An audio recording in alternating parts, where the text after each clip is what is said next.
नमस्कार दोस्तों। इस वीडियो में आप सीटेट 2022-23 के सेकंड शिफ्ट जिसकी परीक्षा 29 दिसंबर 2022 को आयोजित हुई थी उस पेपर के गणित पार्ट का कंप्लीट पेपर सॉल्यूशन देखने जा रहे हैं। अगर आप सीटेट प्रीवियस ईयर सभी शिफ्टों के subject wise complete paper solution detail में देखना चाहते हैं तो इस वीडियो के बाद इस वीडियो का डिस्क्रिप्शन जरूर चेक करिएगा। और अगर आप चैनल पर पहली बार विजिट कर रहे हैं तो इसको सब्सक्राइब करते हुए बेल आइकन को जरूर प्रेस कर लीजिएगा। चलिए दोस्तों, आज के इस महत्वपूर्ण वीडियो को शुरू करते हैं। पहला प्रश्न आप अपने स्क्रीन पर देख पा रहे होंगे। एक पुस्तकालय में 5690 पुस्तकें हैं। सोमवार के दिन पुस्तकालय विद्यार्थियों को 425 पुस्तकें पढ़ने के लिए दिया और उसी दिन 273 नई पुस्तकें पुस्तकालय में जमा की गई। तो पुस्तकालय में अब कितनी पुस्तकें हैं? तो पहले कितनी पुस्तकें थी? 5690, जिसमें 425 पुस्तकें बच्चों को पढ़ने के लिए दे दी गई, यानी कि ये निकल गया पुस्तकालय से, तो ये माइनस हो जाएगा। और नई पुस्तकें कितनी आ गई? 273, तो ये फिर आकर के पुस्तकालय में जमा हुई तो 273 प्लस हो जाएगा। इन तीनों को आपको सॉल्व करना है, ठीक है। 425 में से 273 को पहले घटा लेते हैं तो कितना आएगा? देखिए, ये 2 बचेगा, ये 12 में से 7 जाएगा तो 5 बचेगा, ये 3 में से 2 जाएगा तो 1 बचेगा। 152 पुस्तकें ये माइनस में आएंगी। माइनस में यानी कि क्योंकि ये संख्या बड़ी थी तो माइनस में आएगा, यानी कि इसमें से अब हमें इतना पुस्तक और घटा देना है। तो देखिए 5690 में से जब मैं घटाता हूँ 152 तो कितना बचेगा? 10 में से 2 जाएगा तो 8 बचेगा, यहाँ बचा 8 में से 5 जाएगा तो 3 बचेगा। उसके बाद से देखिए 6 में से 1 जाएगा तो 5 बचेगा और ये 5 पहले से है। 5538 किताबें बचेंगी। दिए गए विकल्प में देखिए ऑप्शन नंबर 3 इसका बिल्कुल अप्रोप्रिएट आंसर हो जाएगा। अगला प्रश्न पूछा गया था 1/3 में कितने 1/12 हैं? तो अगर मैं आपसे पूछूं कि 8 में कितने 2 हैं तो आप सिंपली 8 में 2 से भाग दे देते हैं, आपको पता चल जाता है कि 8 में 4 2 होंगे। इसी प्रकार से जब 1/3 में हमसे पूछा जा रहा है तो 1/3 में हम लोग किससे भाग दे देंगे? 1/12 से भाग दे देंगे। तो ये ऊपर जाकर के गुणा हो जाएगा, ये इसमें जाकर के गुणा हो जाएगा, तो कितना हो जाएगा? 12 और नीचे क्या हो जाएगा? 3, यानी कि टोटल मान क्या आ जाएगा? 4, यानी कि 1/3 में कितने 1/12 होंगे? ऑप्शन 2 4 इसका बिल्कुल सटीक जवाब हो जाएगा। अगला प्रश्न पूछा गया था एक संख्या 80 के आधे से अधिक है, यानी कि 40 से अधिक होगी। चारों विकल्पों में देखिए चारों 40 से अधिक हैं तो चारों अभी तक सही है, ठीक है। यह 4 दहाई से अधिक है। 4 दहाई, एक दहाई में 10 होता है तो 4 दहाई में कितना हो जाएगा? 40, यानी संख्या जो है वो 40 से अधिक है और 6 दहाई से कम है। एक दहाई यानी कि 10 और 6 दहाई यानी कि 60, यानी कि 40 से अधिक होगा और 60 से कम होगा। यहाँ तक क्लियर?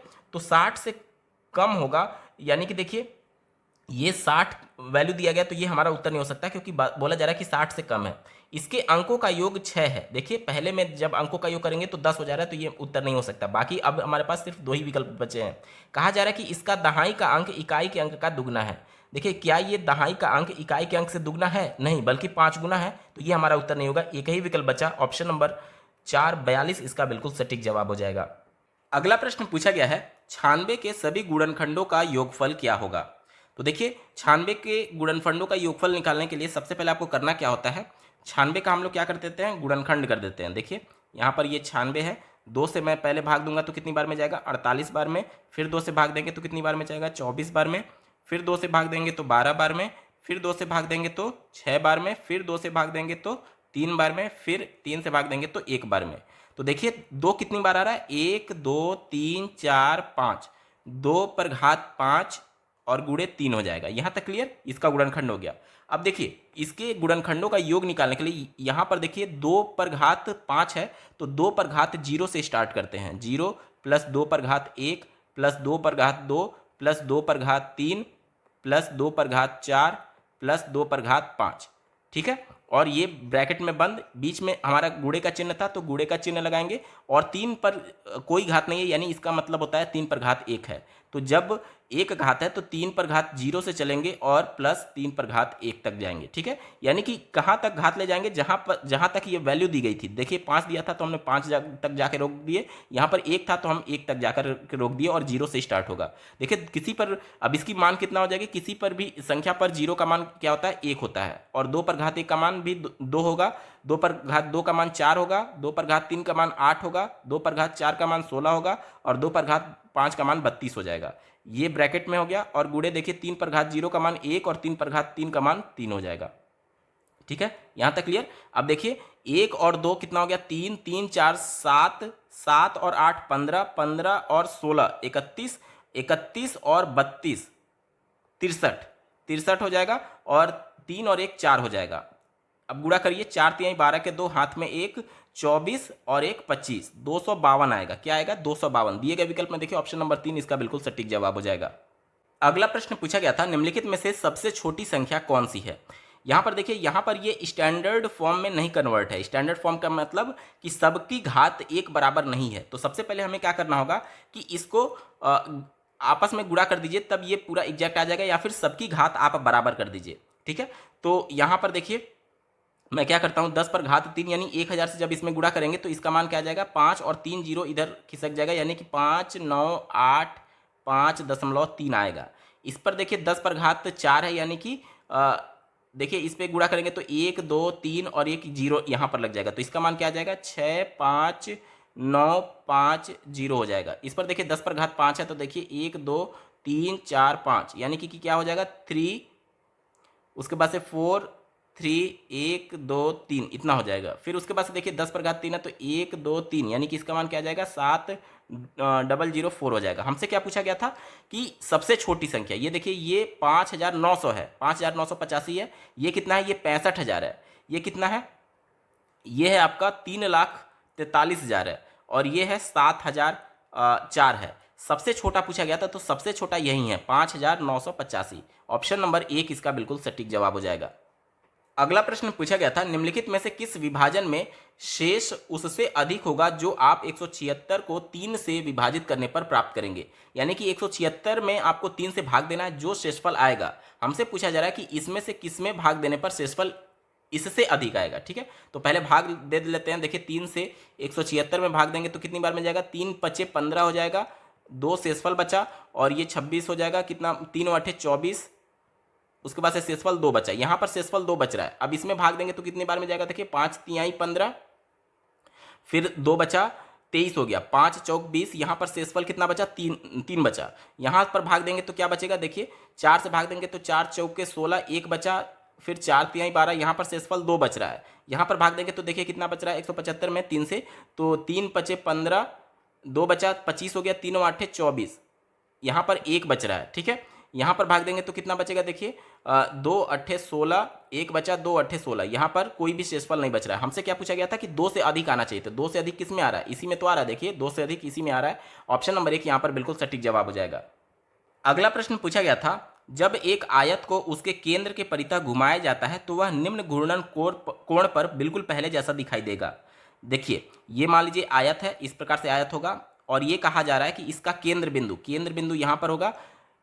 केंद्र बिंदु कैसे मिला? इसके विकर्णों को आपस में मिलाइए, और जो पॉइंट पर कटेगा वही केंद्र बिंदु होता है। तो कहा जा रहा है कि केंद्र बिंदु के सापेक्ष इस प्रकार से घूर्णन किया जा रहा है, घुमाया जा रहा है। तो हमसे पूछा जा रहा है कि कितने एंगल पर घुमाने पर ये पहले जैसे आयत मिल जाएगा। तो देखिए ये आयत है, जब इसको 90 अंश घुमा देंगे तो कुछ आयत इस प्रकार से हो जाएगा, इस प्रकार से। ये क्षैतिज है तो ये लंबवत हो जाएगा, और फिर जब 90 अंश घुमा देंगे तो फिर इस प्रकार से आ जाएगा।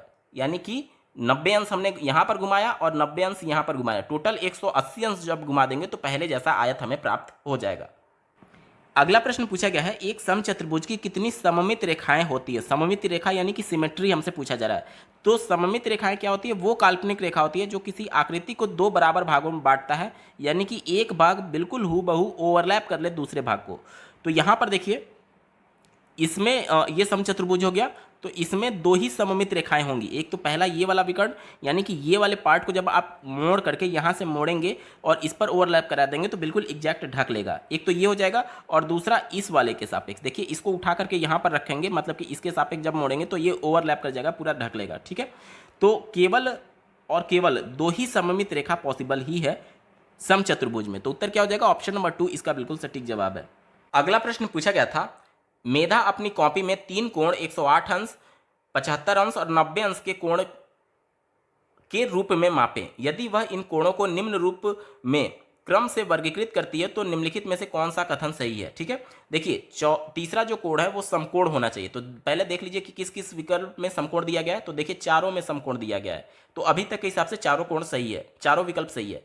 दूसरा जो कोण दिया गया है वो क्या है? 75 अंश का है, जो कि 90 अंश से कम है, और 90 अंश से कम वाले कोण को क्या बोलते हैं? न्यून कोण बोलते हैं। तो देखिए दूसरे में संपूरक दिया गया है, इसमें अधिक दिया गया, तो दूसरा और तीसरा तो गलत हो गया। अब यहाँ पर न्यून कोण है, यहाँ पर न्यून कोण है। अब पहले विकल्प को देखिए, पहला विकल्प क्या है? 108 अंश का है। तो 108 अंश का जो कोण होता है यानी कि 90 अंश से अधिक और 180 अंश से कम जितने भी कोण होंगे वो हमारे अधिक कोण कहलाते हैं। तो देखिए पहले विकल्प में अधिक कोण दिया गया तो ये सही हो जाएगा, और चौथा विकल्प संपूरक कोण दिया गया तो ये गलत हो जाएगा। यानी इसका उत्तर क्या हो जाएगा? ऑप्शन नंबर 1 इसका बिल्कुल सटीक जवाब है। अगला प्रश्न पूछा गया है, एक तार को मोड़ करके आयत बनाया गया, उसका परिमाप 20 सेंटीमीटर है। देखिए परिमाप क्या दिखाता है? चारों भुजाओं का योग दिखाता है, यानी तार की जितनी लंबाई थी उतना ही तो परिमाप हो सकता है आयत का।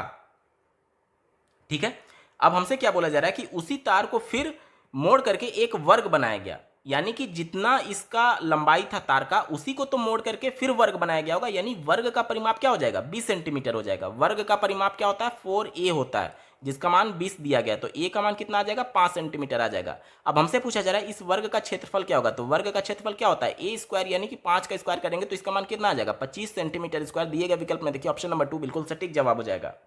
अगला प्रश्न दिया गया है, निम्नलिखित तालिका को देखिए, यहां पर 3 रेलगाड़ी का समय दिया गया है, टाइमिंग दिया गया है कि ये कब प्रस्थान करती है और कब पहुंचती है। ठीक है, हमसे पूछा जा रहा है निम्न में से कौन सी रेलगाड़ी पटना से कोलकाता पहुंचने में सबसे कम समय लेती है। सबसे कम समय किसमें लगेगा ये हमसे पूछा जा रहा है। देखिए ये शाम के 5:42 का समय है। शाम के 5:42 से सुबह के 5:42 अगर रहता तो कितना टाइम होता? 12 घंटा होता। लेकिन ध्यान से देखिए ये 2 घंटा पहले है, तो यानी 10 घंटा हुआ, और 10 घंटा में भी 10 मिनट पहले। देखिए ये 42 और ये 32 है, यानी 9 घंटा 50 मिनट हो जाएगा। ठीक है, ये ट्रेन कितना ले रही है? 9 घंटा 50 मिनट। इसको देखें तो ये देखिए रात के 8:45 का समय है। रात के 8:45 पर चलती है और सुबह 5:15 पे पहुंच जाती है। तो अगर सुबह के 8:45 पे पहुंचती तो कितना समय लगता? 12 घंटा लगता। लेकिन उससे 3 घंटा पहले पहुंच जा रही है, तो कितना हो गया? 9 घंटा हो गया। और यहां पर ध्यान दीजिएगा, यहां पर 45 से 15 मिनट यानी कि 30 मिनट और पहले हो जा रहा है, यानी कि 8.5 घंटा ये ले रही है। यहां तक क्लियर? ये ट्रेन रेलगाड़ी 3 जो है वो 9:10 रात्रि से चल रही है और सुबह 6:55 पे पहुंच रही है। ठीक है, ध्यान से देखिएगा, अगर 9:10 पर सुबह में पहुंचती तो पूरा 12 घंटा लगता। ठीक है, लेकिन ये इसको 7 मानिए, 7 घंटा में बस 5 ही मिनट कम है, तो 7 बजे ये पहुंच रही है। तो 7 बजे यानी ये 9 बजे से कितना पहले है? 2 घंटा पहले, यानी 10 घंटा ये हो गया। अब देखिएगा ये 10 मिनट इधर है और 5 मिनट इधर है, क्योंकि हमने इसे 7 माना था। तो कितना हो जाएगा? 15 मिनट। 15 मिनट हो जाएगा। 15 मिनट और घटाना पड़ेगा आपको 10 में से, यानी कि 9 घंटा 45 मिनट ये समय लगी। हमसे पूछा गया था कि कौन सी रेलगाड़ी सबसे कम समय ले रही है, तो सबसे कम समय ये ले रही है 8.5 घंटा। दिए गए विकल्प में देखिए ऑप्शन नंबर 2 इसका बिल्कुल सटीक जवाब हो जाएगा। अगला प्रश्न पूछा गया है, यहां पर देखिए 80 centimetre plus 80 metre plus 8 kilometre, इसका मान कितना होगा ये हमसे पूछा जा रहा है। तो 1 किलोमीटर में जो होता है वो 1000 मीटर होता है, और ये तो पहले से मीटर में है। अब देखिए चारों विकल्पों में आप देखेंगे तो मीटर में दिया गया, यानी कि इस सेंटीमीटर को हमें मीटर में कन्वर्ट करना होगा। 1 मीटर में 100 सेंटीमीटर होता है, यानी कि इसमें अगर हम लोग 100 से भाग देते हैं तो ये मीटर में कन्वर्ट हो जाएगा। तो कितना कितना हो जाएगा? पहले हो जाएगा 8, फिर ये कितना दिया गया? 80, और ये 1 किलोमीटर में 1000 मीटर, यानी कि 8000 ये हो जाएगा। ठीक है, तो देखिए 8000 ये, 80 ये और 8, इन तीनों को जोड़ेंगे तो कितना आएगा? 8 8 0 8, 8088। दिए गए विकल्प में देखिए ऑप्शन नंबर 4 में बात की गई है 8088 मीटर, इसका बिल्कुल सटीक जवाब हो जाएगा। अगला प्रश्न पूछा गया है, किसी ड्रम में 263 लीटर और 520 मिलीलीटर तेल है। इस तेल को एक ही माप के 45 बर्तनों में भरा जाता है। ऐसे 25 बर्तनों में कुल कितना तेल आएगा? टोटल ये 45 बर्तनों में बिल्कुल इक्वल हो जा रहा है, यानी कि इसने में जो इतने टोटल तेल की धारिता है, इसमें अगर हम लोग 45 से भाग दे दें तो एक बर्तन की धारिता कितनी है ये हमें पता चल जाएगा। ठीक है, तो इसको देखिए कैसे करेंगे। 263 दशमलव क्या हो जाएगा? 520 दिया गया है। इसमें हमें भाग किससे देना है? इसमें हमें भाग देना है 45 से। 9 से अगर मैं काटूं तो देखिए 9 पचे 45 हो जाएगा, और 9 से काटें तो 9 त्रिक 27 होगा, 9 दूनी 18, 8 बचा 83 हो गया, 9 नवा 81, 2 बचा 25 हो गया। तो 9 दूनी 18 और 9 त्रिक 27 दो ही बार में जाएगा, फिर 7 बचेगा, 9 अट्ठे 72 और ये 0 बच जाएगा, यानी कि हमारा मान कितना आया। अब इसको अगर मैं 5 से भाग दूं तो देखिए 5 25, 4 बचा 42 हो गया, 5 8 40, 2 बचा 28 हो गया, फिर 5 25 3 बचा, फिर 5 छक्का 30, ये टोटल एक बर्तन की धारिता हो जाएगी। अब हमसे 25 बर्तन के बारे में पूछा गया, तो एक बर्तन में इतना तेल आ रहा है, तो 25 में कितना आएगा, इसमें 25 से गुणा कर देंगे सिंपली, ठीक है। तो क्या हो जाएगा, देखिए यहाँ पर दिया गया 5.856 गुणे 25 कर देंगे, तो 25 छक्का 150 का, जीरो हाथ में 15, 25 पचे 125 और 15 जोड़ेंगे तो 140, हाथ में 14, 25 वठे 200 और 14 और जोड़ देंगे तो 214 हो जाएगा, 4 हाथ में 21 बचा, 25 पचे 125 और 21 और जोड़ना है तो 125 और 145 146 हो जाएगा। कितना हो जाएगा, 146, और 3 अंक पे जीरो लगा देना है तो 146 लीटर और 400 मिलीलीटर दिए गए विकल्प में देखिए ऑप्शन नंबर 2 दिया गया है। ऑप्शन नंबर 2 इसका बिल्कुल सटीक जवाब हो जाएगा। अगला प्रश्न पूछा गया है, यहां पर देखिए मसालों का मूल्य सूची नीचे दिया गया है और हमसे पूछा जा रहा है निम्नलिखित में से कौन सा कथन सही नहीं है, कौन सा स्टेटमेंट गलत है वो हमसे पूछा जा रहा है। देखिए धनिया का रेट दिया गया, प्रति केजी सब में रेट दिया गया, ठीक है। तो कौन सा स्टेटमेंट गलत है वो हमसे पूछा गया है। चलिए पहले विकल्प से शुरुआत करते हैं। कहा जा रहा है प्रति केजी इलायची का मूल्य जीरा के मूल्य का 5 गुना है। इलायची कहाँ है, देखिए ये इलायची का मूल्य है और जीरा कहाँ है, ये है। तो कहा जा रहा है कि इलायची का मूल्य जीरा के मूल्य का 5 गुना है, तो 19 पचे 95 होता है, तो ये तो स्टेटमेंट बिल्कुल सही है। तो ये हमारा उत्तर नहीं होगा क्योंकि हमसे पूछा गया था कि कौन सा स्टेटमेंट सही नहीं है। दूसरा देखिए प्रति केजी धनिया का मूल्य, धनिया का मूल्य कितना है, 270 रुपया, लौंग के मूल्य का लगभग आधा है। लौंग कहाँ है, ये है, तो ये लगभग आधा है क्या, 27 दूनी 54 होता है, हाँ बिल्कुल सही है, लगभग आधा है। तो ये हमारा उत्तर नहीं होगा। एग्जैक्ट की बात नहीं की गई, लगभग बात की गई है, तो ये स्टेटमेंट सही था। चूंकि हमसे निगेटिव वाला पूछा गया था तो ये भी सही उत्तर नहीं होगा। तीसरा देखिए प्रति केजी लौंग का मूल्य, लौंग कहाँ है, देखिए ये है प्रति केजी लौंग का मूल्य, जीरा के मूल्य का 3 गुना है। जीरा कहाँ है, ये है, तो जीरा का कितना हो जाएगा, 3 गुना बताया जा रहा है। तो 19 38 19 3 57, इसका मान 570 रहता तब एग्जैक्टली 3 गुना होता, ठीक है। इस पर मैं अभी स्टार लगा रहा हूं। आगे के विकल्प को देख लेते हैं। चौथा विकल्प दिया गया प्रति केजी लौंग काली मिर्च से केवल 70 रुपया महंगी है। लौंग जो है, लौंग कहाँ पर है, ये है, काली मिर्च कहाँ है, ये है। इससे कहा जा रहा है कि केवल 70 रुपया महंगा है, तो 480 ये है, 70 जोड़ेंगे तो 550 हो जाएगा, यानी ये स्टेटमेंट एग्जैक्ट सही है। तो ये हमारा उत्तर नहीं होगा क्योंकि हमसे गलत वाला पूछा गया था। यही एक ऐसा स्टेटमेंट है जो कि गलत है, इसलिए ऑप्शन नंबर 3 यहाँ पर बिल्कुल एप्रोप्रिएट आंसर हो जाएगा। अगला प्रश्न पूछा गया है, निम्नलिखित पैटर्न का अध्ययन कीजिए और हमसे ये पूछा जा रहा है कि इतने के गुणनफल में अंकों की संख्या कितनी होगी। तो देखिए इन्होंने किया है, देखिए यहाँ पर एक अंक ये है, एक अंक ये है, यानी दोनों को मिलाकर के 2 अंक हुआ, तो इसके गुणनफल में केवल एक ही अंक है। यहाँ पर देखिए 2 अंक यहाँ पर है, 2 अंक यहाँ पर है, तो दोनों को अगर ऐड करेंगे तो 4 अंक होगा, लेकिन इनके गुणनफल में केवल 3 ही अंक है। अब यहाँ पर देखिए 3 अंक यहाँ है, 3 अंक यहाँ है, तो दोनों को जोड़ेंगे तो 6 अंक होगा, लेकिन इनके गुणनफल में केवल 5 ही अंक है। गुणनफल से मैं नहीं मतलब है कि कितना इसका गुणनफल होगा, कितने अंक है वो पूछा जा रहा है। तो यहाँ पर देखिए, यहाँ पर कितना है, 5 अंक यहाँ है, 5 अंक यहाँ है, दोनों को जोड़ेंगे तो 10 हो जाएगा और उससे एक कम करना है क्योंकि ऊपर वाले में सब में एक कम था, तो 10 से एक कम करेंगे तो कितना आएगा, 9 अंक आएगा, यानी इनके गुणनफल में अंकों की संख्या क्या हो जाएगी, 9 हो जाएगी। ऑप्शन नंबर 3 बिल्कुल सटीक जवाब हो जाएगा। अगला प्रश्न पूछा गया था, निम्नलिखित कथनों में से कौन सा कथन गणित में ह्यूरिस्टिक यानी स्वतः शोधन के उपयोग के बारे में सबसे कम उपयुक्त है। सबसे कम उपयुक्त यानी कि निगेटिव सेंस में हमसे पूछा जा रहा है, ठीक है।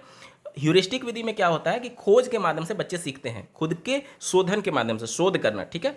चलिए पहले विकल्प से शुरुआत करते हैं। इसे समस्या समाधान के साधनों और प्रणालियों के अध्ययन के रूप में समझा जा सकता है, तो ये पॉजिटिव सेंस में है। चूंकि पॉजिटिव है तो हमारा उत्तर नहीं होगा क्योंकि हमसे निगेटिव वाला पूछा गया था। दूसरा देखिए इसकी निश्चित नियमों के रूप में कल्पना की जा सकती है, तो ये भी पॉजिटिव है, तो उत्तर नहीं होगा। तीसरा देखिए यह समस्या समाधान के लिए अनुभव आधारित तकनीकों का उल्लेख करता है। अनुभव यानी कि खुद से करके सीखने की बात की जा रही है। खोज कैसे करेगा बच्चा, खुद से ही तो करेगा, स्वतः ही तो करेगा, तो ये वहीं बोला जा रहा है कि बच्चे के खुद के अनुभव के तकनीकों का उल्लेख करता है, तो ये भी पॉजिटिव है, हमारा उत्तर नहीं होगा। एक ही विकल्प बचा, जटिल नवीन समस्याओं में इसका उपयोग नहीं हो सकता है। तो कोई भी ऐसी समस्या नहीं है जो कि ह्यूरिस्टिक विधि यानी कि खोज विधि के माध्यम से सॉल्व नहीं की जा सकती। ये चूंकि निगेटिव विकल्प दिया गया है इसलिए यही हमारा बिल्कुल सटीक जवाब हो जाएगा क्योंकि प्रश्न ही निगेटिव सेंस में पूछा गया था। अगला प्रश्न पूछा गया था, आकृतियों का शिक्षण करते हुए एक शिक्षिका शहर का मॉडल यानी कि प्रारूप अपनी कक्षा में लेकर आई जो ज्यामितीय आकृतियों से निर्मित था। वह क्या चाहती है कि उनके विद्यार्थियों में क्या चीज़ विकसित हो, ठीक है। चलिए यहाँ पर चौथे विकल्प से शुरुआत करते हैं, गणित में प्रारूपों मॉडल की भूमिका को समझने के लिए। तो यहाँ पर आकृतियों को समझाना यहाँ पर मेन एम था, यानी कि बच्चे के जीवन में जो वो विभिन्न प्रकार की आकृतियां देखते हैं उनको उनके गणित से जोड़ने का मुख्य उद्देश्य था। क्यों यहाँ पर? क्योंकि ध्यान से देखिएगा, कहा जा रहा है कि कक्षा में लेकर के आई, क्या लेकर के आई? शहर का मॉडल और प्रारूप। तो बच्चे अपने शहर से कहीं ना कहीं परिचित होंगे, मूर्त अवस्था में देख रहे होंगे, तो किस प्रकार से उनके जीवन में आकृतियों का रोल है ये समझाना टीचर चाहती थी। ठीक है। तीसरे विकल्प में देखिए, ऐसे और प्रारूप मॉडल निर्मित करें जो कि गणित की प्रदर्शनी में प्रदर्शित किए जा सके। तो ये प्रदर्शनी के लिए नहीं है। पहला देखिए, मॉडल से ज्यामितीय आकृतियों की पहचान करते हुए कुछ खाली समय बिताएं। तो खाली समय बिताना इंपॉर्टेंट नहीं है। गणितीय अवधारणाओं को विभिन्न अन्य विषयों, क्षेत्रों से और उनके दैनिक जीवन से जोड़े, ये सबसे ज़्यादा अप्रोप्रिएट है, क्योंकि एनसीएफ 2005 गणित के बारे में ये कहता है कि बच्चों को गणित उनके जीवन से जोड़ करके बताइए। क्योंकि बच्चे जब अपने, क्योंकि गणित का जो स्वरूप है वो अमूर्त है। जैसे कि मान लीजिए बच्चे को आप 2 + 2 = 4 बताएंगे, तो ये बच्चा कुछ होते हुए नहीं देख रहा है, वो सब कुछ अमूर्त होता है। इसलिए बच्चे को उसके दैनिक जीवन से जोड़ करके बताने की बात की जाती है कि बेटा आपने पहले 2 टॉफ़ी खरीदा, उसके बाद से फिर आपने 2 टॉफ़ी खरीदा, अब आपके पास कितनी टॉफ़ी है। तो बच्चा कभी ना कभी अपने जीवन में टॉफ़ी खरीदा होगा और इस प्रकार से वो देख करके समझेगा कि 2 टॉफ़ी प्रत्यक्ष तौर पर मेरे पास है, 2 टॉफ़ी और मैंने खरीद लिया, तो प्रत्यक्ष तौर पर उसको दिखेगा कि हाँ 4 टॉफ़ी है। यानी जो अमूर्त कॉन्सेप्ट था उसको मूर्त अवस्था में कन्वर्ट करके बताया जाता है। एनसीएफ यही कहता है कि बच्चों को दैनिक जीवन से जोड़ करके गणित बताइए। वहीं विकल्प 2 कह रहा है, इसलिए विकल्प नंबर 2 यहां पर बिल्कुल एप्रोप्रिएट आंसर हो जाएगा। अगला प्रश्न पूछा गया था, राष्ट्रीय पाठ्यचर्या रूपरेखा 2005 के अनुसार निम्नलिखित में से कौन सा गणित शिक्षा का मुख्य लक्ष्य है। तो एनसीएफ ये कहता है कि बच्चे जो गणित वो स्कूल में सीख रहे हैं उसका दैनिक जीवन में उपयोग कर पाएं। क्योंकि गणित का लक्ष्य सिर्फ इतना नहीं है कि बच्चे अच्छे नंबर पा लें, बल्कि दैनिक जीवन में जो कुछ भी बच्चा देख रहा है सब कुछ मैथमेटिकली वो गणितीय रूप में सोच पाए, ये इसका उद्देश्य बताया है एनसीएफ ने। चलिए पहले विकल्प से शुरुआत करते हैं। अधिगमकर्ताओं में संख्यात्मक कौशल का विकास करना। संख्यात्मक कौशल यानी कि बच्चे नंबर्स के बारे में जान पाएं और संक्रियाएं कर पाएं। तो केवल ये बहुत संकुचित हो गया कि बच्चे केवल नंबर तक सीमित रहें, इसलिए ये विकल्प हमारा उत्तर नहीं हो सकता एनसीएफ के अनुसार। दूसरा देखिए, देश के लिए रोजगार योग्य वयस्कों का सृजन करना। तो क्या केवल गणित के माध्यम से बच्चों को रोजगार मिल सकती है? नहीं, अन्य भी सब्जेक्ट्स हैं जो कि ना पढ़ के भी बच्चा बहुत अच्छे रोजगार में सृजित किया जा सकता है। तो रोजगार पाना यहाँ इंपॉर्टेंट नहीं है, क्योंकि आप बात कर रहे हैं प्राइमरी स्तर के बच्चों के लिए, और प्राइमरी स्तर के बच्चे कक्षा 1 से 5 अभी उनके लिए रोजगार की बात नहीं होती है, इसलिए ये हमारा उत्तर नहीं होगा। तीसरा देखिए, गणित कक्षा में प्रत्येक बच्चे को पाठ्य पुस्तक में दी गई समस्याएं हल करने के लिए कहना। तो यहाँ पर मैं पहले भी बता चुका हूँ कि गणित का उद्देश्य क्या है, कि आप केवल अच्छे नंबर पा लें, ये थोड़ी उद्देश्य है। क्योंकि आप कभी ना कभी तो अपने पढ़ाई कंप्लीट करके अपने जीवन में जाएंगे। तो पढ़ाई केवल अच्छे नंबर पाना इंपॉर्टेंट नहीं है, बल्कि जो कुछ भी बच्चा पढ़ रहा है उसको दैनिक जीवन में अप्लाई कर पाए। तो ये केवल नंबर पाने तक सीमित था, हमारा उत्तर नहीं होगा। चौथा देखिए, बच्चों की विचार प्रक्रियाओं का गणितीकरण, यानी कि जो कुछ भी बच्चे ने गणित में सीखा है वो अपने दैनिक जीवन में उनके थिंकिंग में मैथमेटिक्स आ जाए, ये एनसीएफ कहता है। ऑप्शन नंबर 4 बिल्कुल सटीक जवाब होगा। अगला प्रश्न पूछा गया था, गणित की एक शिक्षिका सुश्री सोमी के लिए अधिगमकर्ताओं में आलोचनात्मक चिंतन यानी कि क्रिटिकल थिंकिंग के लिए कौशल को बढ़ावा देने के लिए निम्नलिखित में से कौन सी अपनी कक्षा परिचर्चा में शामिल करना सबसे उपयुक्त होगा। आलोचनात्मक चिंतन यानी कि क्रिटिकल थिंकिंग किसमें होगा? वैसे प्रश्न जिसमें बच्चे को ज़्यादा सोचने समझने का मौका मिले, यानी कि जिसके अलग अलग उत्तर संभव है, वहीं आपका आलोचनात्मक चिंतन के लिए एप्रोप्रिएट माना जाता है। जैसे कि अगर मैं आपसे पूछूं कि उत्तर प्रदेश की राजधानी क्या है, तो सभी अभ्यर्थी का उत्तर एक ही होगा। तो इसमें कुछ भी बच्चे के लिए सोचने के लिए, चिंतन करने के लिए, कुछ भी क्रिटिकल थिंकिंग करने के लिए नहीं है। लेकिन अगर मैं बच्चे से पूछूं कि उत्तर प्रदेश में बेरोजगारी को कम करने के लिए क्या क्या उपाय हो सकते हैं, तो अब प्रत्येक बच्चा अपनी क्षमता के हिसाब से अलग अलग विचारों को पर चिंतन करेगा और अलग अलग क्रिटिकल थिंकिंग कर सकता है, और अपने चिंतन के आधार पर वो अलग अलग उत्तर दे सकता है। तो ऐसा प्रश्न जिसके अलग अलग उत्तर संभव है, उसी के माध्यम से आलोचनात्मक चिंतन की जा सकती है। ठीक है, चलिए पहले विकल्प से शुरुआत करते हैं। दिया गया है 25 और 30 के बीच सभी अभाज्य संख्याओं को सूचीबद्ध करिए। तो कक्षा में अगर 50 बच्चे हैं तो 50 बच्चों का उत्तर बिल्कुल सेम आएगा, क्योंकि 25 और 30 के बीच में जो अभाज्य संख्या है वो फिक्स है कि यही केवल हो सकती हैं, तो ये हमारा उत्तर नहीं होगा। ठीक है, दूसरा देखिए, इतना को परिकलन करिए। तो इसका जब ऐड करेंगे, एडिशन करेंगे, तो इसका मान बिल्कुल फिक्स है, यानी एक ही उत्तर संभव है, तो इसमें क्रिटिकल थिंकिंग नहीं हो सकता।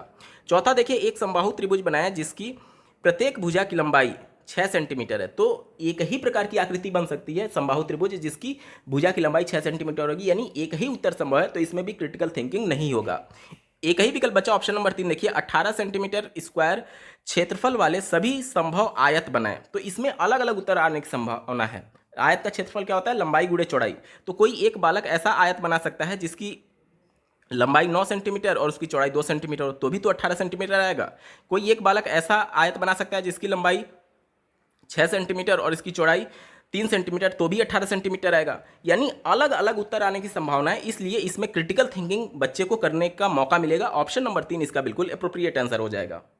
अगला प्रश्न पूछा गया था, प्रायः यह देखा गया है कि जब प्राथमिक स्तर पर शिक्षार्थियों को इबारती सवाल हल करने के लिए दिए जाते हैं, अधिकांश बच्चे कहते हैं कि यदि आप हमें यह बताएंगे कि इस सवाल में कौन सी संक्रिया यानी कौन सा ऑपरेशन अपेक्षित है, तब हम इस प्रश्न को हल कर सकते हैं। इस स्थिति के लिए सर्वाधिक उपयुक्त कारण कौन सा है? यानी कि बच्चे से अगर मैंने पूछा प्राइमरी स्तर के बच्चे को कि बेटा आपके पास पहले 2 टॉफ़ी था, फिर आपने 2 टॉफ़ी और खरीद लिया, उसके बाद से मान लीजिए 1 टॉफ़ी आपने खा लिया, अब आपके पास कुल कितनी टॉफ़ियाँ बची हैं? तो बच्चा कह रहा है कि इसमें मुझे प्रॉब्लम हो रही है, आप मुझे ये बता दीजिए कि इसमें जोड़ करना है, घटाव करना है, गुणा करना है या फिर भाग करना है, तब मैं इसको कर लूँगा। यानी कि ये जो बच्चे को प्रॉब्लम आ रही है इबारती वाले प्रश्न में, उस प्रॉब्लम का प्रमुख कारण क्या है, ये हमसे पूछा जा रहा है। ठीक है, चलिए चौथे विकल्प से शुरुआत करेंगे। दिया गया है कि जो बच्चे अंग्रेजी भाषा में कमजोर हैं, केवल उन्हीं बच्चों को इबारती सवाल वाले प्रश्न हल करने में इस प्रकार की कठिनाई होती है। मैं पहले भी बता चुका हूं, केवल एकमात्र एक ही पूर्ण रूप से संपूर्ण रूप से, ये जितने भी शब्द मैं अभी आपको बताया, जिस भी विकल्प में अगर आपको दिख जाए वो विकल्प हमेशा निगेटिव होता है, कभी भी हमारा उत्तर नहीं होगा। क्यों नहीं होगा, ध्यान से समझिएगा। अंग्रेजी भाषा की बात की जा रही है, तो अंग्रेजी एक लैंग्वेज मात्र है अपने आप को एक्सप्रेस करने का। तो इबारती वाला प्रश्न जो है वो अंग्रेजी में भी हो सकता है, हिंदी में भी हो सकता है। तो यहाँ पर लैंग्वेज का प्रॉब्लम है ही नहीं। बच्चा ये कह रहा है कि इबारती वाले प्रश्न से मुझे प्रॉब्लम है, ना कि लैंग्वेज से, तो ये हमारा उत्तर नहीं होगा। तीसरा देखिए, सामान्यतः बच्चे इबारती सवाल हल करने के लिए तरह तरह के बहाने बनाते हैं। तो कोई भी एक ऐसा विकल्प जो कि बच्चे को कमतर आके या फिर उनकी कुछ कमी दिखाए, वो हमेशा निगेटिव होगा। क्यों? क्योंकि कई मनोवैज्ञानिकों के द्वारा बच्चों को नन्हा वैज्ञानिक कहा गया, यानी कि बच्चे सब कुछ जानने के लिए उत्सुक होते हैं, बशर्ते उनको सही शिक्षण विधि के माध्यम से बताया जाए। तो यहाँ पर बच्चे को कमतर आका गया है, उसको बहाने बताने वाला बताया गया है, इसलिए ये निगेटिव हो जाएगा। कोई भी विकल्प जो कि बच्चे को गलत तरीके से रिप्रेजेंट करे वो हमेशा निगेटिव होगा। ठीक है, चलिए दूसरा दिया गया है, आमतौर पर इबारती सवाल प्राथमिक स्तर के शिक्षार्थियों के द्वारा हल करने के लिए बहुत ही कठिन होते हैं। तो ये निगेटिव है। क्यों निगेटिव है? क्योंकि ये कहा जा रहा है कि प्राइमरी स्तर के बच्चे का मानसिक स्तर इस हिसाब से नहीं होता है कि वह इबारती वाले प्रश्नों को सॉल्व कर पाए। तो ये भी विकल्प निगेटिव हो गया। एक ही विकल्प बचा, देखिए, बच्चों को गणितीय भाषा बहुत तकनीकी यानी कि पारिभाषिक और प्राविधिक लगती है, जिसको उनके दिन प्रतिदिन के जीवन की भाषा के माध्यम से सुदृढ़ नहीं किया जाता है। ये सबसे ज़्यादा अप्रोप्रिएट है। बच्चों को आखिर इबारती वाले प्रश्न क्यों कठिन लग रहे हैं? क्योंकि एनसीएफ जो ये कहता है कि बच्चों को उनके जीवन से जोड़ करके गणित पढ़ाइए। तो यहाँ पर जीवन से जोड़ करके गणित जब तक नहीं बताया जाएगा तब तक बच्चे को इबारती वाला प्रश्न कठिन लगेगा। बच्चे ये समझ रहे हैं कि हाँ 2 + 2 - 1 करेंगे तो इसका मान 3 आएगा, लेकिन बच्चे को जब यही बताया गया कि पहले आपने 2 टॉफ़ी खरीदा, फिर आपने 2 टॉफ़ी और खरीद लिया, अब उसमें से 1 टॉफ़ी आपने खा लिया, तो कुल कितने टॉफ़ी बचे? तो वही प्रश्न तो यही है जो मैंने आपको मैथमेटिकल कैलकुलेशन के माध्यम से बताया। लेकिन बच्चे को इस प्रकार की समस्या इबारती वाले प्रश्न में कठिनाई क्यों आई? क्योंकि उस बच्चे का जो दिन प्रतिदिन में वो एक्टिविटी कर रहा है वो गणित से नहीं जोड़ा गया है, इसलिए बच्चे को ये प्रॉब्लम आ रही है। ऑप्शन नंबर 1 में इसी की बात की गई है। ऑप्शन नंबर 1 बिल्कुल सटीक जवाब हो जाएगा। अगला प्रश्न पूछा गया था, एक प्राथमिक कक्षा का विद्यार्थी व्यकलन पर प्रश्न को निम्न तरीके से हल करता है। व्यकलन यानी कि घटाना यानी कि सब्सट्रैक्शन की बात की जा रही है। देखिए, बच्चे से गणित का सब्सट्रैक्शन ऑपरेशन ऑपरेट करने के लिए बोला गया, तो 101 में से 97 बच्चे को घटाना था। तो देखिए, कायदे से इसका उत्तर 4 आना चाहिए था, लेकिन बच्चे ने उत्तर क्या निकाला? 96। कैसे निकाला? बच्चे ने देखा कि 101 में से 97 घटाना है, तो 1 में से 7 नहीं घटेगा, तो बच्चे ने उल्टा कर दिया, 7 में से 1 को घटा दिया, 7 में से 1 घटा करके ये 6 लिख दिया। उसके बाद से फिर देखा कि यहाँ पर 0 है और यहाँ पर 9 है, तो 0 में से 9 नहीं घटेगा, तो उसने 9 में से 0 घटा करके फिर 9 लिख दिया। ठीक है, और यहाँ पर उसने 0 लिख दिया। तो यहाँ पर हमसे ये पूछा जा रहा है कि निम्नलिखित में से कौन सी दी गई परिस्थिति के लिए सर्वाधिक उपयुक्त होगा। तो देखिए, क्या इस बच्चे को गणित का घटाना आता है? ध्यान से समझिएगा। बच्चे को अगर गणित का घटाना आता तब वो समझ जाता कि हम लोग नीचे से ऊपर नहीं घटाएंगे बल्कि ऊपर से नीचे घटाएंगे। 7 में से 1 नहीं घटा सकते, 11 में से 7 घटाना होगा, 1 में से 7 घटाना होगा, फिर हासिल लेकर के वो 11 होता। तो देखिए इसी को ध्यान में रख करके पहला विकल्प दिया गया, बच्चे को व्याकरण की अवधारणा समझ है परंतु उसने यह त्रुटि असावधानी से की है। तो यहाँ पर बच्चे को व्याकरण यानी कि सब्सट्रैक्शन की समझ नहीं है। अगर समझ रहती तो वो नीचे से नहीं घटाता बल्कि ऊपर से घटाता। तो ये विकल्प गलत हो गया। दूसरा देखिए, समान प्रकार के प्रश्नों को हल करना निश्चित रूप से बच्चे को सही उत्तर तक ले जाएगा। देखिए बच्चा अगर समान प्रकार के प्रश्नों को सॉल्व करेगा, अगर उसका कॉन्सेप्ट जो है क्लियर रहता तब उसको मदद करता है। यहाँ पर बच्चे का कॉन्सेप्ट क्लियर ही नहीं है तो आप कितना भी उसको इसी प्रकार के प्रश्न देंगे बार बार वो गलती यही दोहराएगा। ठीक है, तो इसलिए ये भी विकल्प निगेटिव हो गया, हमारा उत्तर नहीं होगा। तीसरा देखिए, शिक्षक को समस्या हल करने के लिए श्यामपट्ट पर सही कलन विधि लिखनी चाहिए और बच्चे को उसकी नकल करनी चाहिए। बच्चे खेल के माध्यम से सीखेंगे, खुद से करके सीखेंगे। यहाँ पर केवल नकल करने मात्र से बच्चा नहीं सीख पाएगा। नकल करने के लिए तो उसके किताब में भी दी गई है, लेकिन किताब में से देकर के कहाँ वो सही कर पा रहा है। जब तक उसका कॉन्सेप्ट क्लियर नहीं होगा तब तक बच्चा नहीं सीख सकता है। यहाँ पर देखिए तीसरे विकल्प में केवल नकल करने की बात की गई है, कॉन्सेप्ट सीखने की बात नहीं की जा रही है, इसलिए ये विकल्प निगेटिव हो गया, हमारा उत्तर नहीं होगा। एक ही विकल्प बचा ऑप्शन नंबर 4। देखिए बच्चे ने बड़े अंक में से छोटे अंक को घटाने का नियम गलत तरीके से इस्तेमाल कर लिया है। ऑप्शन नंबर 4 बिल्कुल एप्रोप्रिएट है।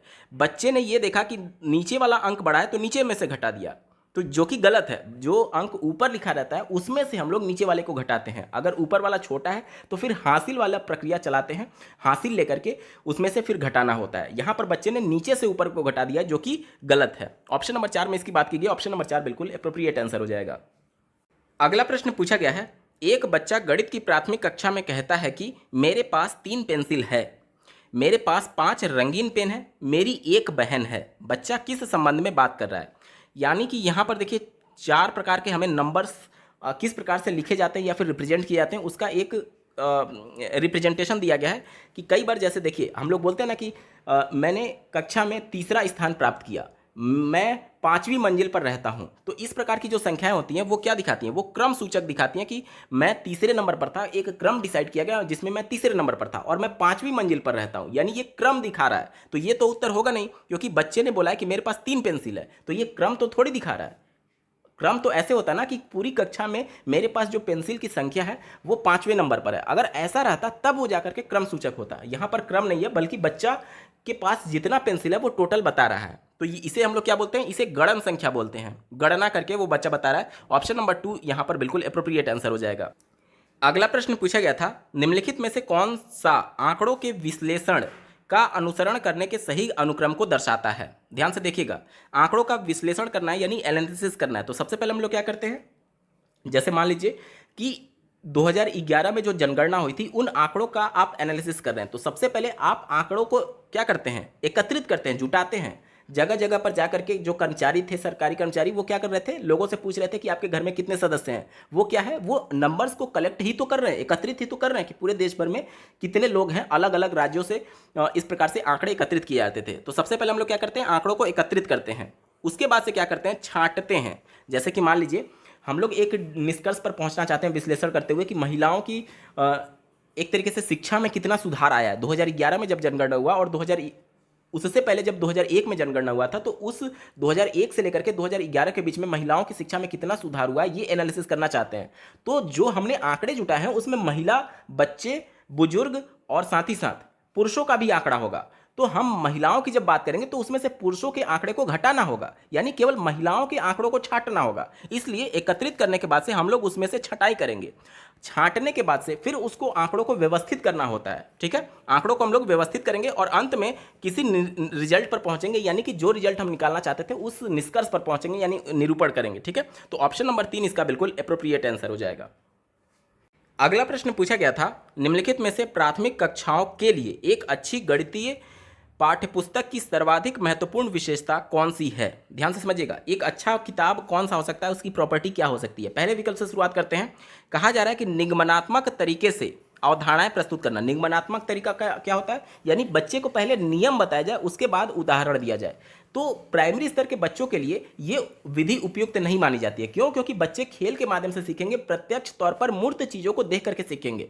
मूर्त चीज़ों को देखना यानी कि वो पहले उदाहरण देखेंगे, उसके बाद किसी सामान्य नियम तक जाएंगे। यानी कि बच्चों को कैसे सिखाया जाएगा, पहले उदाहरण।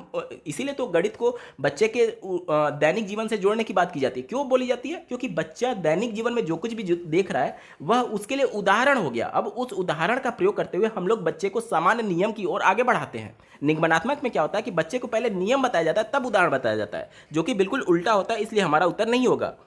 दूसरा देखिए, संवादात्मक और संदर्भात्मक तरीके से अवधारणाएं प्रस्तुत करना। संदर्भात्मक का मतलब क्या हो गया कि रिफरेंस लेते हुए। एनसीएफ यही कहता है कि बच्चे के जीवन से रिफरेंस लेते हुए बच्चे को गणित बताइए। तो ऑप्शन नंबर 2 तो इसी की बात करता है, इसलिए सही हो गया।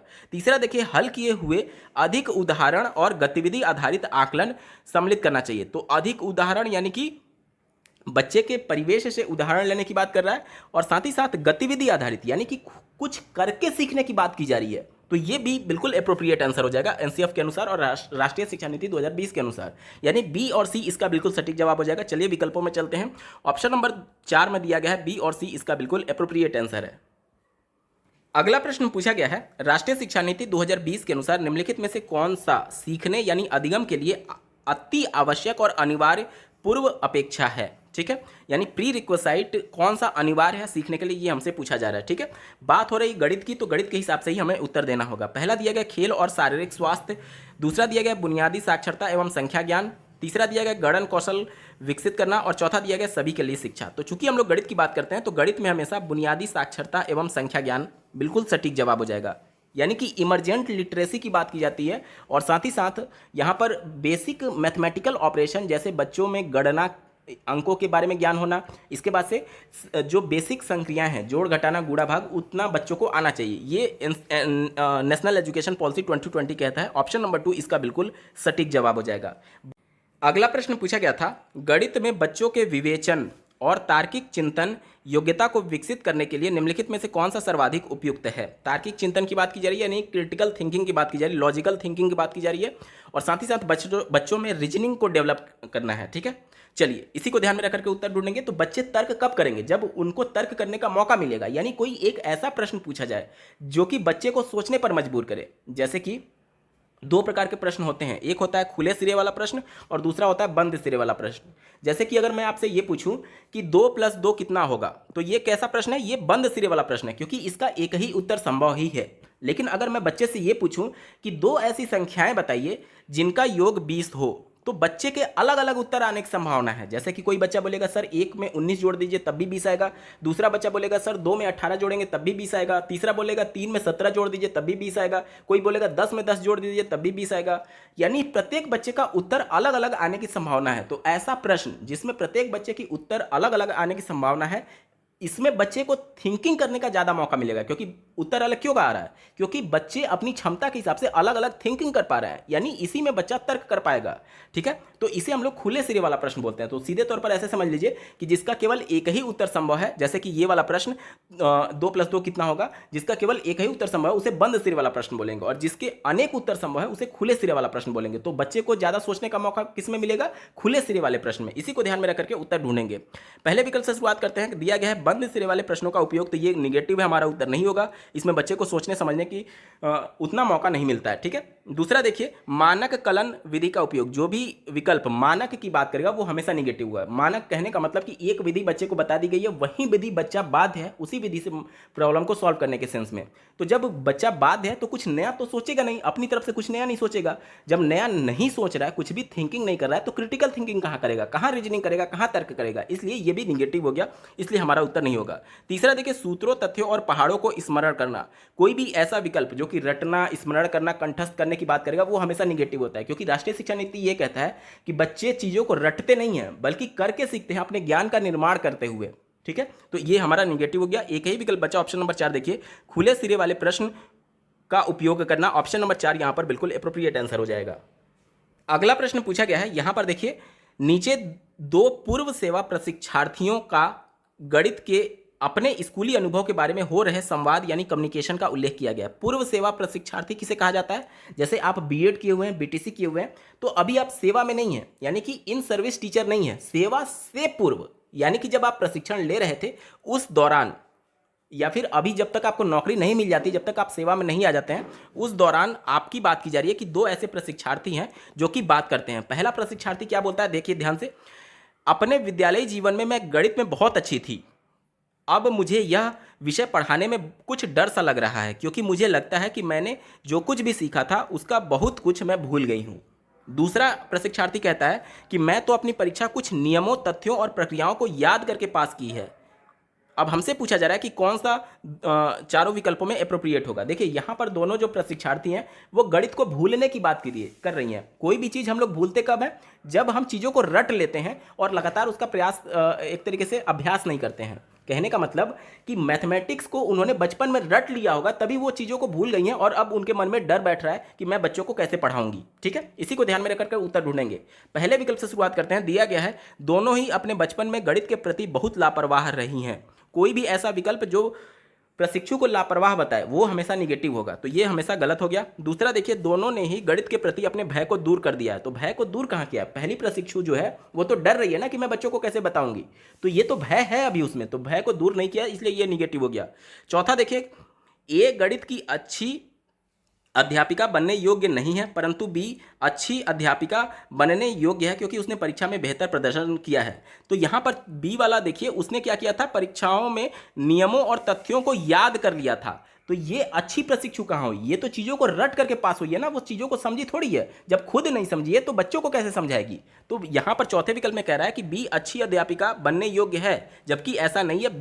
बी ने गणित को रट करके पास किया है, अब वो बच्चों को क्या समझा पाएगी, तो ये विकल्प निगेटिव हो गया, हमारा उत्तर नहीं होगा। एक ही विकल्प बचा ऑप्शन नंबर 3 में। देखिए क्या बोला जा रहा है, दोनों को ही अपने बचपन में बिना समझ बनाए रट कर सीखने के लिए प्रोत्साहित किया गया है। यहाँ पर ध्यान देने वाली बात यह है कि मैंने आपको क्या बोला था कि कोई भी ऐसा विकल्प जो कि बच्चे को कमतर आके, चाहे प्रशिक्षु को कमतर आके, वो गलत होता है। अब यहाँ पर देखिए तीसरे विकल्प में क्या बोला गया है कि बच्चे ने गणित को नहीं रटा है बल्कि उसको ऐसा करने के लिए प्रोत्साहित किया गया था, यानी गलती उस समय जो प्रशिक्षु है उसके टीचर की है। यही मैं आपको बताने की कोशिश कर रहा हूं कि किसी भी अवस्था में गलती कभी बच्चे की या फिर प्रशिक्षु की होती ही नहीं है, हमेशा गलती टीचर की होती है। तीसरे विकल्प में यही बोला गया है कि उसको रट करके सीखने के लिए प्रोत्साहित किया गया। प्रोत्साहित कौन करेगा, टीचर ही तो करेगा, इसलिए यह विकल्प एप्रोप्रिएट हो जाएगा। ऑप्शन नंबर 3 यहां पर बिल्कुल एप्रोप्रिएट आंसर है। अगला प्रश्न पूछा गया था, राष्ट्रीय पाठ्यचर्या रूपरेखा 2005 यानी एनसीएफ 2005 के अनुसार निम्नलिखित में से कौन सी बाल केंद्रित कक्षा गणित की एक विशेषता है। बाल केंद्रित कक्षा किसे बोलते हैं, जिसमें बालक को खुद से करके सीखने का मौका दिया जाता है, यानी कि कोई भी ऐसा विकल्प जो कि बालक को स्वतंत्र अवस्था में सीखने का मौका दे, खुद से करके सीखने का मौका दे, वो वाला विकल्प हमारा बाल केंद्रित शिक्षा के लिए अप्रोप्रिएट होगा। ठीक है, चलिए चौथे विकल्प से शुरुआत कर लेते हैं। दिया गया है शिक्षक श्यामपट्ट पर एक आदर्श समस्या यानी कि एक स्टैंडर्ड प्रॉब्लम हल करता है और विद्यार्थी उस पर आधारित पाठ्यपुस्तक में दिए गए प्रश्न को हल कर रहे हैं। तो बच्चा अपने से प्रॉब्लम को सॉल्व नहीं कर रहा है बल्कि किताब से हेल्प लेकर के प्रॉब्लम को सॉल्व कर रहा है, यानी कि यहाँ पर बच्चे को कुछ भी सीखने का, खुद से करके सीखने का मौका नहीं मिल रहा है। क्यों, क्योंकि एक तो टीचर ने उसको स्टैंडर्ड क्वेश्चन ब्लैक बोर्ड पर बताया और बच्चे उसी टाइप के प्रश्नों को किताब से देख करके सीख रहे हैं, यानी कि बच्चा खुद से कुछ नया नहीं कर रहा है, इसलिए ये विकल्प निगेटिव हो गया, हमारा उत्तर नहीं होगा। तीसरा देखिए, शिक्षक कक्षा में पहाड़ों का उच्चारण कर रहा है और विद्यार्थी उनको एक स्वर में दोहरा रहे हैं। तो यहाँ पर बच्चा केवल अनुकरण कर रहा है, जबकि एनसीएफ ये कहता है कि बच्चे खुद से करके सीखेंगे, तो ये भी विकल्प हमारा उत्तर नहीं होगा। पहला देखिए, शिक्षक आयत के क्षेत्रफल पर एक गतिविधि का प्रदर्शन कर रहा है और उस दौरान विद्यार्थी उसे शांति से सुन रहे हैं और देख रहे हैं। तो यहाँ पर बच्चा बिल्कुल ही निष्क्रिय है। बाल केंद्रित शिक्षा में बच्चा सक्रिय होता है, यहाँ पर बच्चे केवल सुन रहे हैं शांति से बैठ करके, तो यहां पर बच्चा कहां कुछ पार्टिसिपेट कर रहा है, तो ये निगेटिव हो गया, हमारा उत्तर नहीं होगा। अब एक ही विकल्प बचा ऑप्शन नंबर 2। देखिए, शिक्षक कक्षा में विद्यार्थियों के लिए विभिन्न प्रकार की मूर्त सामग्री और हस्तकौशल सामग्री लाता है ताकि वह उनका उपयोग संख्याओं में विभिन्न अन्वेषणों के लिए कर सकें, यानी कि अन्वेषण यानी कि खोज होता है। अब खोज कौन कर सकेगा, बच्चा ही तो कर सकेगा, इसलिए टीचर उनको विभिन्न प्रकार की मूर्त सामग्री ला करके देता है ताकि बच्चे खुद से करके सीख पाए। यही बाल केंद्रित शिक्षा है। ऑप्शन नंबर 2 बिल्कुल सटीक जवाब हो जाएगा। अगला प्रश्न पूछा गया है, राष्ट्रीय पाठ्यचर्या रूपरेखा 2005 के अनुसार एक गणित शिक्षक से क्या अपेक्षा की जाती है, यानी कि मैथमेटिकल टीचर से, मैथमेटिक्स के टीचर से क्या अपेक्षा रहेगी, क्या उससे उम्मीद रखी जाएगी एनसीएफ के अनुसार, ये हमसे पूछा जा रहा है। चलिए चौथे विकल्प से शुरुआत कर लेते हैं। दिया गया है कि प्रतियोगिता परीक्षाओं के लिए विद्यार्थियों को तैयार करना। हम लोग प्राइमरी स्तर के पेपर की बात कर रहे हैं। प्राइमरी स्तर का बच्चा, कक्षा 1 से 5 का बच्चा, क्या वो अभी से प्रतियोगिता की तैयारी करने लगता है? नहीं, अभी तो वो बुनियादी स्टेज में, अभी तो वो सीखने के स्टेज में है। उसको अभी से थोड़ी कंपटीशन की तैयारी कराएंगे। तो ये हमारा निगेटिव हो गया, उत्तर नहीं होगा।